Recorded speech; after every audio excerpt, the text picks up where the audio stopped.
Welcome to Local Edition. I'm Leslie Leyton. The Orange County Supervisors are working to shape the county for the decades to come, while at the same time they grapple with some present issues, including homelessness at their front doorstep. With us now is Orange County Supervisor Andrew Doe to talk about some of those things. Welcome. Hello, Leslie. It seems that homelessness, it took up a lot of time and energy this last year, and as we go into this new year, it is as big an issue as ever. What is the county doing right now to focus on resolving the issue of homelessness in our county? 2016 was a year of action for the board, Leslie. As you know, we started by opening the first year-round transitional center to help the homeless population in Orange County. And we are in the process of opening up a second location in Anaheim on Kramer Street. And going forward, that has to be just the beginning, and we will have to continue to develop more of a comprehensive plan countywide to deal with the issue. And that will involve a lot of public input. There was a plan to end homelessness that was put out, I think, in 2010, and a lot of those key issues still have not been achieved. What is standing in the way, do you think, of creating a solution that is very effective for the homeless in Orange County? It's hard for me to comment because I was not on the previous board. But in the last 2 years since I've been on this board, I'm proud to say that my colleagues and I, we share a common resolve, a common commitment to help deal with this issue in the most effective way possible. That's why you saw the shelter in Santa Ana open up so quickly, and we are working to meet an early April opening date for the Kramer site. So a shelter is indeed a part of a resolution. It's a temporary fix for a small percentage of the homeless population. I guess the homeless population is very diverse in their needs. Some need a home for tonight or a longer term, and some have some mental health issues that need to be addressed, and some really are fine just being on the street. So how do you address those specific areas, especially mental health? Right. We use the word shelter really just for people to identify with the function that we do there, but really it is a multi-service center that we are talking about. The shelter is where people can come in to rest, at night or just whenever they need a place to stay. But in those locations, we have other county departments that will provide services, social services that will be necessary to help people transition out of homelessness. And part of that is to help them deal with some of the mental health issues that you mentioned. What can you do to help people who are happy with their lifestyle the way it is?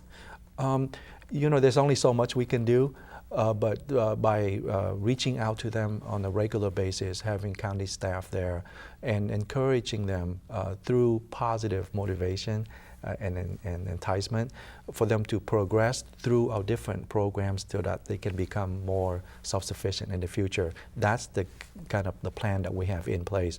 So we do outreach, earn their trust, get them into our programs, and then move on to transitional housing and then ultimately to permanent housing. Well, there is a renewed focus to the homeless issue, so we'll keep an eye on it as the year goes on. Another big thing going on at the Civic Center is a renewal of the Civic Center itself. A lot of those buildings are decades old, and if you've been there, they're decaying and they are not up to date technologically. What are some of the changes that we can expect in our Civic Center Plaza and the way it operates? We are starting with the rebuilding of a vacant building. We've had Building 16 that's been sitting dormant, unused for close to 20 years, Leslie. And the reason for that is that it doesn't meet the regulations that we currently have. There's asbestos, there's energy inefficiency, is not up to seismic regulation. So there is a cost to doing nothing. Just maintaining that building, and over time it will continue to deteriorate and we get no use out of it.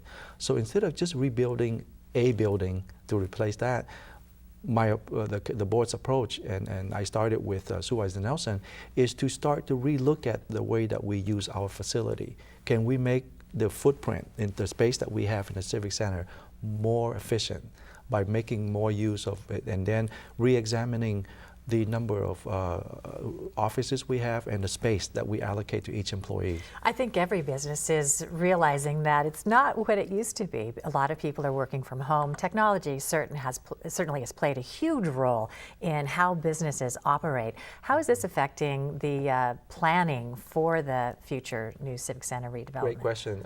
Right now, we average almost 400 square feet of workspace per employee.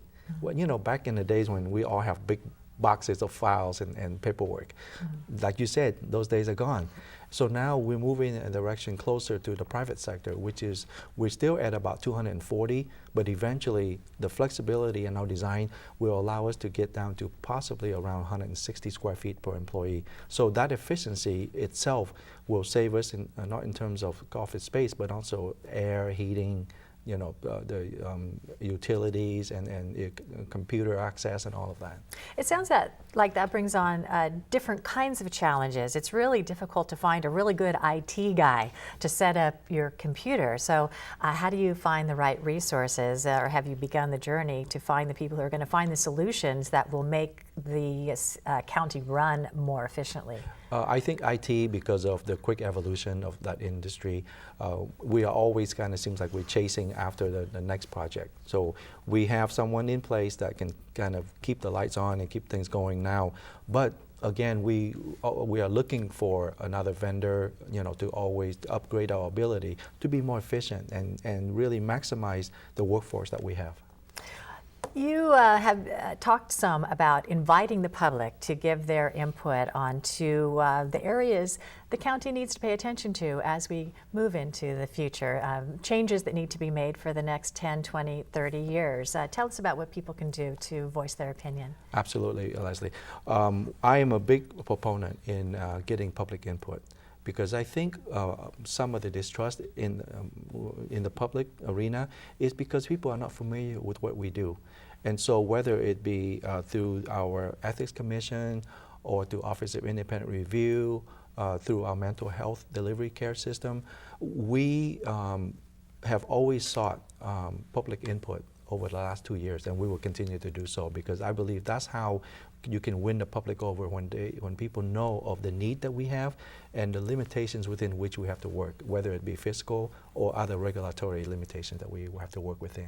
So if people want to get involved, what do they do? They can email my office, first.district@ocgov.com. Okay, and we just have a minute to go, but there is a new Orange County animal shelter. I think it's probably called something more delicate than shelter these days, right? What do you call it? Care facility, something like that? I think, I don't know. Well, yeah, care facility. Where is it, and what can we expect?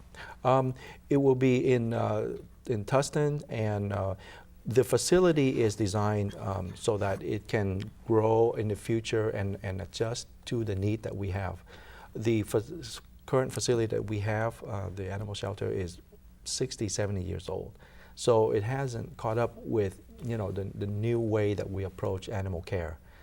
And the system that we have that people don't understand is animal control is not just within the county's control. We actually serve as a provider, and we contract with cities to provide that service. So the level of service is really dictated by the cities.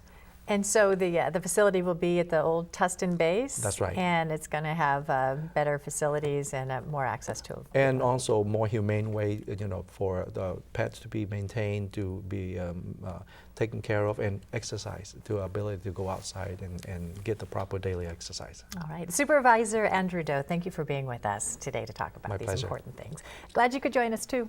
I'm Leslie Leyton.